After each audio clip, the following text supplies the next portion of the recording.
नमस्कार, यो हो TV today network. TV today समाचारमा स्वागत छ। म तुलसी अरियाल। सुरु गरौं अहिलेसम्मका मुख्य समाचारबाट। ओली नेतृत्वको संसद विघटनको पुनरावृत्ति चौथो संस्करण। बहुमत सरकारले संसद विघटन गरेका नजिर। इगो र प्रतिशोधले सधैँ संसद नेतृत्वको चानोमा। नेकपा संसदीय दलको बैठकमा विभिन्न प्रस्ताव पेश। संसद भंग गर्ने विषयमा राष्ट्रपति संवेदनशील नभएको ठहर। संसद बैठक बोलाउन राष्ट्रपतिलाई प्रचण्ड नेपाल पक्षले आग्रह गर्ने। प्रधानमन्त्री ओलीबाट नयाँ निर्वाचनमा सहभागी हुन देशवासीलाई आग्रह। पार्टीभित्रको असहयोगले निर्वाचनमा जानु परेको भनाई। प्रचण्डको षड्यन्त्रले संसद विघटन गर्न बाध्य भएको प्रश्नोक्ति। प्रतिनिधि सभा विघटन विरुद्ध सोमबार पनि देशभर प्रदर्शन। 16 जना प्रदर्शनकारी प्रहरीको नियन्त्रणमा। संसद विघटन गरेको प्रति प्रदर्शनकारीबाट खेद व्यक्त। र राष्ट्रपति भण्डारीले संविधानको मर्म अनुसार काम गर्न नसकेको पूर्व राष्ट्रपति डाक्टर यादवको भनाई। संसद विघटन प्रति दुःख व्यक्त। विघटित संसद अदालतबाट पुनर्स्थापना हुने मान्यता। अब समाचार विस्तारमा। नेपालको राजनीतिक इतिहासमा पछिल्लो समय ओली सरकारले प्रतिनिधि सभा विघटन गरेको छ। संसदमा करिब 2/3 जनमत भएको नेकपा नेतृत्व सरकारले संसद विघटन गरेर 2046 को प्रवृत्तिलाई पुनरावृत्ति गरेको छ। 2047 को संविधानमा नभएका केही बन्दोबस्तीले संसद विघटन जस्ता अप्रिय निर्णय भएको भन्दै संविधानमा व्यवस्था नभए पनि ओली नेतृत्वले संसद विघटन गरेर पुरानै प्रवृत्ति दोहोर्याएको छ। नेपालको राजनीतिक इतिहासमा शासन गर्दै शासकका कारणले पटक पटक व्यवस्था, संविधान र संसद नै विघटन भएको उदाहरण छन्। विक्रम सम्वत 2046 सालमा प्रजातन्त्रको पुनर्बहालीपछि नेपालको संसदीय इतिहासमा चौथो पटक संसद विघटन भएको छ। 2/3 बहुमतको सरकारको रूपमा रहेको वर्तमान प्रधानमन्त्री केपी शर्मा ओली नेतृत्वको सरकारले आइतबार संसद विघटनको सिफारिस गरेपछि नेपालको राजनीतिक इतिहासमा 31 वर्षमा चौथो पटक सर्वशक्तिशाली मानिएको संसदले फेरि एकपटक निरीह अवस्थाको सामना गर्न परेको छ। प्रजातन्त्रको पुनर्बहालीपछि 2051 साल असार 26 गते पहिलो पटक तत्कालीन प्रधानमन्त्री गिरिजा प्रसाद कोइरालाले संसद विघटन गरी मध्यावधि निर्वाचनको घोषणा गर्नुभएको थियो। कोइरालाले तत्कालीन राजा वीरेन्द्र समक्ष संसद विघटनको सिफारिस गर्दा राजा वीरेन्द्रले सर्वोच्च अदालतको राय माग्नु भएको थियो। कांग्रेसको आन्तरिक विवाद र सरकारको नीति तथा कार्यक्रम संसदबाट स्वीकृत भएपछि कोइरालाले गरेको संसद विघटनको सिफारिसलाई सर्वोच्च अदालतले संवैधानिक ठहर गर्दै संसद विघटन संविधान सम्मत भएको ठहर गरेको थियो। यसपछि 2052 साल भदौ 12 गते तत्कालीन प्रधानमन्त्री मनमोहन अधिकारीले गरेको संसद विघटनको सिफारिसलाई भने सर्वोच्च अदालतले असंवैधानिक ठहर गरेको थियो। तत्कालीन एमाले संसदको ठूलो दलको रूपमा मत पाएपछि गठित अल्पमतको सरकार चलाइरहेका अधिकारीको सरकारमाथि नेपाली कांग्रेसले अविश्वासको प्रस्ताव पेश गरेपछि उहाँले संसद विघटनको सिफारिस गर्नुभएको थियो। अधिकारीले गरेको सिफारिसलाई भने सर्वोच्च अदालतले अल्पमतको सरकारको सिफारिस भन्दै असंवैधानिक ठहर गरी संसद विघटन उल्ट्याएको थियो। यसपछि कोइराला सरकारको विघटनलाई भने बहुमतको सरकारको नाममा वैधानिकता करार गरिएको थियो। संसद विघटनको श्रृंखलाको रूपमा 2059 साल जेठ 8 गते तत्कालीन शेरबहादुर देउवाको सरकारले संसद विघटन गरेको थियो। 2056 सालको आम निर्वाचनमा बहुमत ल्याएको नेपाली कांग्रेसको तर्फबाट प्रधानमन्त्री देउवाले तत्कालीन माओवादीको सशस्त्र द्वन्द्वलाई लिएर जारी संकटकाल बढाउने गरी संसद विघटन गरी मध्यावधि घोषणा गर्नुभएको थियो। अहिले आएर प्रधानमन्त्री केपी शर्मा ओलीले 2/3 बहुमतको सरकार हुँदाहुँदै पनि पार्टीभित्र बढेको गतिरोधलाई लिएर ताजा जनादेशमा जान भन्दै संसद विघटनको सिफारिस गर्नुभएको हो। ओलीको सिफारिस राष्ट्रपतिबाट अनुमोदन भइसकेको छ। तर ओली सरकारको यस कदमलाई लिएर पार्टीभित्र र पार्टी बाहिर व्यापक विरोध सुरु भएको छ। टिभी टुडे एसडी टेलिभिजनका लागि राजनीतिक ब्युरोको सहयोगमा सुनिल बाबु पन्त, काठमाडौँ। नेपाल कम्युनिस्ट पार्टी नेकपाका कार्यकारी अध्यक्ष पुष्पकमल दाहाल, प्रचण्ड र वरिष्ठ नेता माधव कुमार नेपाल समूहका सांसदहरूले तत्काल संसद बैठक बोलाउन माग गरेका छन्। सोमबार संसद भवन नयाँ बानेश्वरमा बसेको प्रचण्ड नेपाल पक्षका सांसदहरूको भेलाले प्रधानमन्त्री केपी शर्मा ओलीले गर्नुभएको संसद विघटन अस्वीकार गर्ने र तत्काल संसद बैठक बोलाउन माग गर्ने निर्णय गरेको हो। बैठकले संविधान बमोजिम संसद बैठक बोलाउने समय भइसकेकोले संसद अधिवेशन बोलाउन माग गरेको नेकपाका प्रमुख सचेतक देव गुरुङले बताउनुभयो। बैठकले संविधान अनुसार प्रतिनिधि सभालाई विघटन गर्ने अधिकार प्रधानमन्त्रीसँग नभएको ठहर गर्दै विघटन गर्ने कदम र राष्ट्रपतिको स्वीकृतिलाई अस्वीकार गर्दै संसदको नियमित कार्य अघि बढाउन माग गरेको हो। संसद बैठक माग गर्दै प्रतिनिधि सभाका 90 जना र राष्ट्रिय सभाका 24 जना सांसदले हस्ताक्षर पनि गरेका छन्।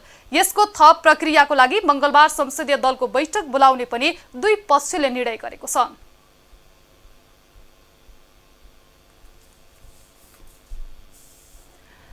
प्रधानमन्त्री केपी शर्मा ओलीले सोमबार देशवासीका नाममा सम्बोधन गर्नुभएको छ। देशवासीका नाममा सम्बोधन गर्दै प्रधानमन्त्री ओलीले सरकारलाई चारैतिरबाट घेराबन्दीमा राखेर काम गर्न नदिएका कारण प्रतिनिधि सभा विघटनको निर्णय गर्न बाध्य भएको प्रश्न पार्नु भएको छ।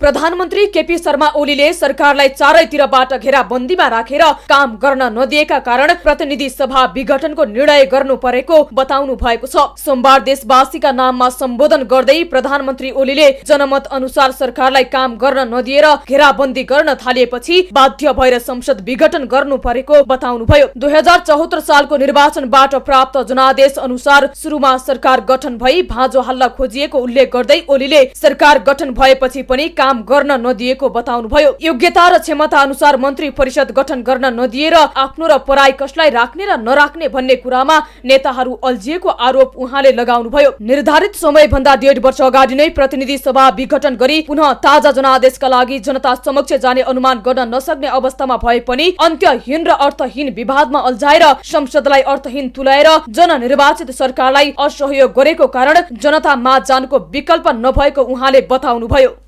कतिपय नेताहरूबाट यसको उल्टो काम भइरहेको छ। सरकारलाई 5 वर्ष काम गर्न दिने र उसका कामको परीक्षण जनताबाट निर्वाचनका क्रममा हुने लोकतान्त्रिक बाटो छोडेर सधैँभरि सत्ता, सधैँभरि सरकार, सधैँभरि पदीय भागभण्डाको चक्रव्यूहमा राजनीतिलाई बन्दी बनाउने काम भयो।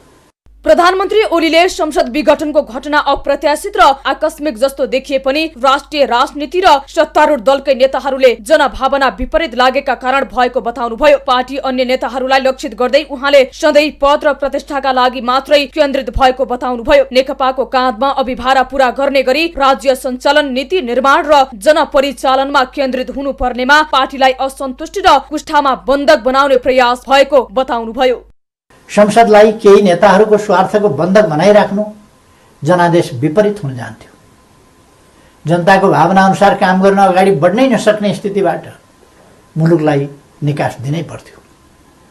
जनअनुमोदित नेकपाको यस सरकारलाई आफ्नै दलका नेताहरूले काम गर्न नदिने र दलभित्रको कचिङ्गनले प्रतिनिधि सभालाई पनि शिकार बनाउने अवस्था अन्त्य गर्नै पर्थ्यो।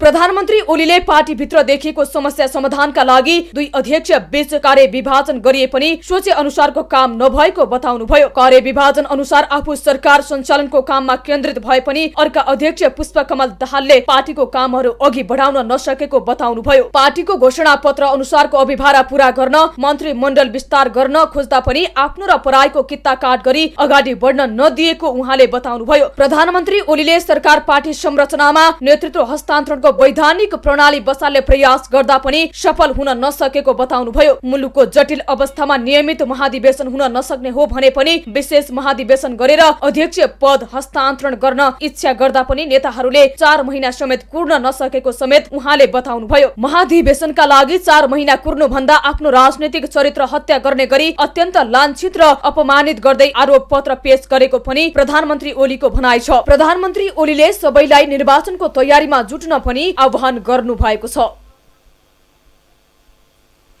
प्रधानमन्त्री केपी शर्मा ओलीले आफू 64% मत प्राप्त प्रधानमन्त्री भएकाले आफूले गरेको निर्णयमा अदालत बाधक नहुने बताउनु भएको छ। आफू निकटका सांसदहरूको भेलालाई सम्बोधन गर्दै उहाँले यस्तो बताउनु भएको हो। उहाँले बालुवाटारमा सोमबार बिहान भएको भेलामा सम्बोधन गर्दै प्रचण्ड माधव नेपालको गठबन्धन अनावश्यक रहेको बताउनुभयो। लोकतन्त्रमा जनताले नै गर्ने निर्णय अन्तिम हुने भएकाले जनता कहाँ जाने निर्णय गरिएको बताउनुभयो। ओलीले आफूलाई घेराबन्दीमा पार्न लागिएकाले बाध्यात्मक अवस्थामा यो निर्णय लिनु परेको बताउनु भएको छ।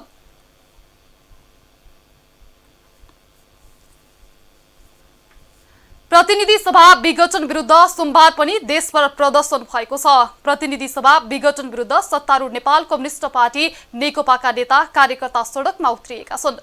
प्रधानमन्त्री केपी शर्मा ओलीले गरेको संसद विघटनको विरुद्धमा प्रदर्शन गर्ने मानव अधिकार तथा शान्ति समाज नेपालका 16 जनालाई प्रहरीले पक्राउ गरेको छ।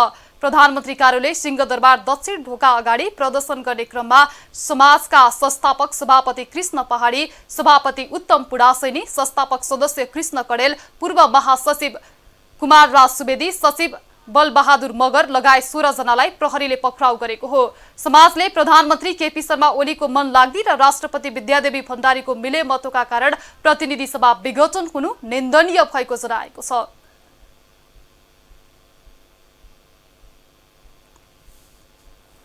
पूर्व राष्ट्रपति डाक्टर ब्रह्मवरण यादवले राष्ट्रपति विद्यादेवी भण्डारीले संविधानको मर्यादा अनुसार काम गर्न नसकेको टिप्पणी गर्नुभएको छ। प्रतिनिधि सभा विघटन गर्ने राष्ट्रपति भण्डारी र प्रधानमन्त्री केपी शर्मा ओलीको कदमले मर्माहत भएको उहाँले बताउनु भएको छ।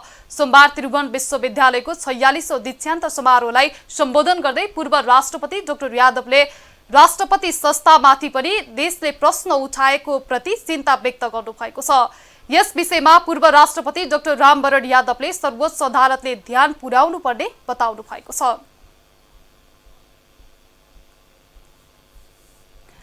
निवर्तमान संस्कृति पर्यटन तथा नागरिक उड्डयन मन्त्री योगेश भट्टराईले विघटन भएको संसद अदालतबाट पुनर्स्थापना हुने विश्वास व्यक्त गर्नुभएको छ।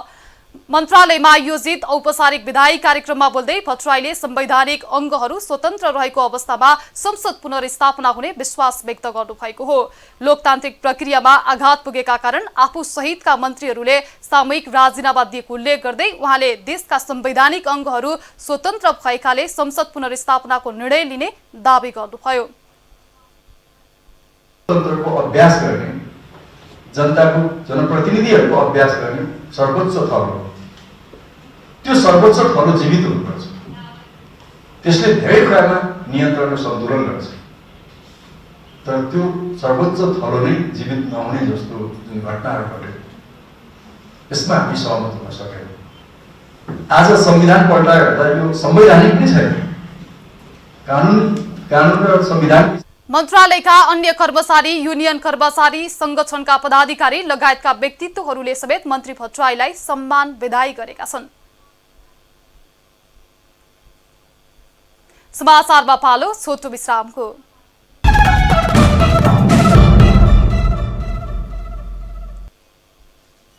अब बाँकी समाचार। संसद विघटन गर्ने सरकारको कदमबारे छलफल गर्न बसेको प्रमुख 3 दलको बैठकले संसद विघटन संवैधानिक माथिको आक्रमण भएको निष्कर्ष निकालेको छ। नेपाली कांग्रेसको आह्वानमा उसैको पार्टी कार्यालय सानेपामा बसेको नेपाल कम्युनिस्ट पार्टी र जनता समाजवादी पार्टी सहितको बैठकले संसद विघटन संविधानमा हुँदै नभएको प्रावधानमा टेकेर गरिएको भन्दै यो संविधानमाथिको आक्रमण भएको निष्कर्ष निकालेको हो। 3 दलको बैठकले यस विरुद्ध प्रतिवाद गर्ने भन्ने निष्कर्ष पनि निकालेको नेकपा प्रवक्ता नारायण काजी श्रेष्ठले जानकारी दिनुभयो। तर कसरी प्रतिवाद गर्ने भन्ने बारे भने मंगलबार 3वटै पार्टीको केन्द्रीय कमिटिको बैठक रहेकाले उक्त बैठकमा छलफल गरेपछि पुनः बैठक बस्ने सहमति भएको श्रेष्ठले बताउनुभयो।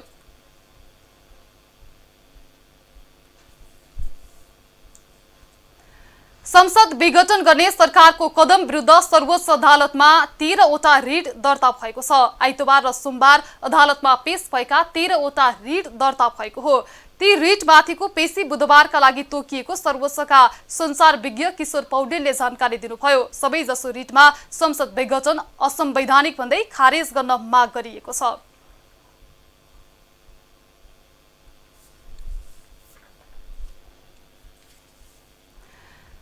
नेपाल कम्युनिस्ट पार्टी नेकपाको प्रचण्ड माधव समूहले संसद विघटन पछि चालिने संवैधानिक एवं राजनीतिक कदमबारे संविधानविद एवं कानूनविदसँग छलफल गरेको छ। सोमबार सिंहदरबार स्थित नेकपा संसदीय दलको कार्यालयमा नेकपाका कार्यकारी अध्यक्ष पुष्पकमल दाहाल प्रचण्ड, वरिष्ठ नेता माधव कुमार नेपाल लगायतका नेताहरूले संविधानविद एवं कानूनविदसँग छलफल गर्नुभएको हो। प्रधानमन्त्री केपी शर्मा ओलीले आइतबार प्रतिनिधि सभा विघटन गरेसँगै आगामी संवैधानिक एवं राजनीतिक कदमका बारेमा संविधानविद एवं कानूनविदसँग छलफल गरिएको हो। नेकपाले संसद विघटनलाई गैर संवैधानिक भन्दै यस कदमलाई सम्पूर्ण रूपमा अस्वीकार गरेको यसअघि नै जनाइसकेको छ। संसदमा आउँछ, संसदको चाहिँ अधिवेशनको माग गर्छ, अधिवेशन राष्ट्रपतिले नै माग गर्छ अहिले। अनि त्यसपछि राष्ट्रपतिबाट भएन ओरेन भने अनि फर्दर कार्यहरू अनि अदालत त स्वाभाविक रूपमा अरू कति गइसकेका छन्। अब यता हामी पनि चाहिँ नि सांसदहरू नै जान्छ। सांसद रामनारायण बिढारीले सांसदहरूले अझै संसदको लोगो लगाउने र राष्ट्रपति समक्ष संसद अधिवेशन बोलाउन माग गर्ने र अधिवेशन नबोलाइए अरू रणनीतिमा जाने पनि बताउनुभयो।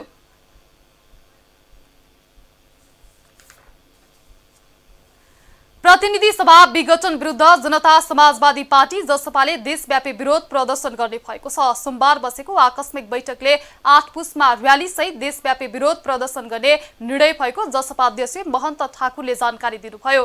ठाकुरका अनुसार मंगलबार मध्याह्न 12 बजे केन्द्रीय कार्यकारिणी समितिको बैठक बसेर संघर्षका थप कार्यक्रम घोषणा गरिने भएको छ। संसद विघटन असंवैधानिक र गैर राजनीतिक भएको अध्यक्ष ठाकुरको भनाइ छ। समाचारमा फेरि छोटो विश्राम।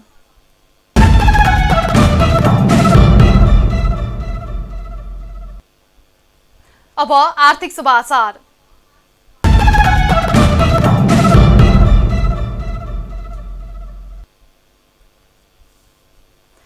नेपाल सरकार र विश्व बैंक बीच ग्रामीण उद्यम र आर्थिक विकास आयोजनाका लागि वित्तीय सम्झौता पत्रमा हस्ताक्षर भएको छ। सोमबार अर्थ मन्त्रालयमा आयोजित एक कार्यक्रमका बीच करिब 9 अर्ब 50 करोड रुपैयाँ बराबरको आयोजनामा हस्ताक्षर भएको हो। सम्झौता पत्रमा नेपाल सरकारका तर्फबाट अर्थ मन्त्रालयका सचिव शिशिर कुमार ढुङ्गाना र विश्व बैंकका तर्फबाट मालदिव्स, नेपाल र श्रीलङ्काका लागि राष्ट्रिय निर्देशक फरिस हदादले हस्ताक्षर गर्नुभएको छ।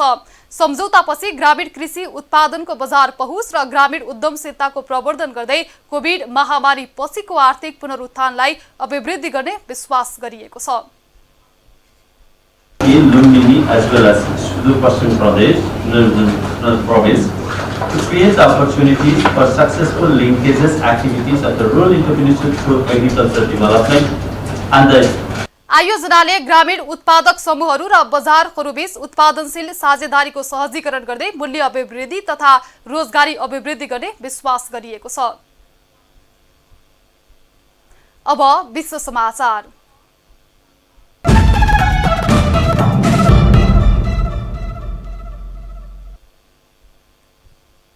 अफगानिस्तानमा सेनाको कारबाहीमा 74 सुरक्षाकर्मीको मृत्यु भएको छ। सुरक्षाकर्मीले तालिबान विद्रोहीको आधार क्षेत्र मानिने कान्दाहारमा गरेको सुरक्षा कारबाहीमा कम्तीमा 74 विद्रोहीको मृत्यु भएको अफगानिस्तानको रक्षा मन्त्रालयले जानकारी गराएको छ।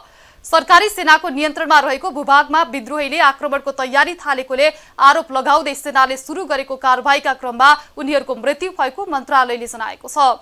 कारबाहीमा विद्रोही समूहबाट ठूलो संख्यामा हतियार तथा बन्दोबस्तीका सामान नियन्त्रणमा लिएको सरकारी अधिकारीले दावी गरेका छन्। अब खेल समाचार।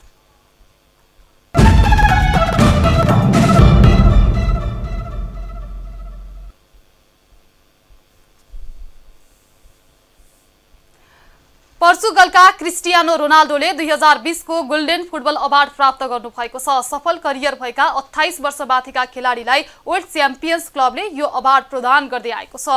35 वर्षीय रोनाल्डोलाई डिसेम्बर 1 मै उक्त अवार्डको विजेता भनेर जानकारी गराइसकेको थियो र उहाँले झन्डै 3 सातापछि उक्त अवार्ड प्राप्त गर्नुभएको हो।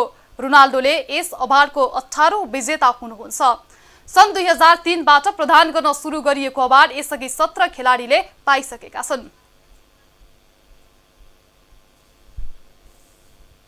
समाचार सकियो। समाचारबाट बिदा लिनु पूर्व मुख्य समाचार फेरि एकपटक। ओली नेतृत्वको संसद विघटनको पुनरावृत्ति 4थो संस्करण। बहुमत सरकारले संसद विघटन गरेका नजिर। इगो र प्रतिशोधले सधैँ संसद नेतृत्वको अचानोमा। नेकपा संसदीय दलको बैठकमा विभिन्न प्रस्ताव पेश। संसद भंग गर्ने विषयमा राष्ट्रपति संवेदनशील नभएको ठहर। संसद बैठक बोलाउन राष्ट्रपतिलाई प्रचण्ड नेपाल पक्षले आग्रह गर्ने। प्रधानमन्त्री ओलीबाट नयाँ निर्वाचनमा सहभागी हुन देशवासीलाई आग्रह। पार्टीभित्रको असहयोगले निर्वाचनमा जानु परेको भनाई। प्रचण्डको षड्यन्त्रले संसद विघटन गर्न बाध्य भएको प्रश्नोक्ति। प्रतिनिधि सभा विघटन विरुद्ध सोमबार पनि देशभर प्रदर्शन। 16 जना प्रदर्शनकारी प्रहरीको नियन्त्रणमा। संसद विघटन गरेको प्रति प्रदर्शनकारीबाट खेद व्यक्त। र राष्ट्रपति भण्डारीले संविधानको मर्म अनुसार काम गर्न नसकेको पूर्व राष्ट्रपति यादवको भनाई। संसद विघटनप्रति दुःख व्यक्त। विघटित संसद अदालतबाट पुनर्स्थापना हुनेमा नेता भट्टराईको विश्वास। हामीलाई TV today Nepal apps download गरी विश्वभर प्रत्यक्ष हेर्न सक्नुहुनेछ। साथै www.tvtoday.news.com मा गई हेर्न र पढ्न सक्नुहुनेछ भने फेसबुक, युट्युब र ट्विटरमा समेत फलो गर्न सक्नुहुनेछ। विकास, निर्माण र जनसरोकारका विषयमा हाम्रो आवाज जारी छ। अहिलेलाई सम्पूर्ण समाचार युनिटका साथ म तुलसी अरियाल पनि बिदा चाहन्छु। टिभी टुडे एचडी हेर्दै गर्नुहोला। नमस्कार।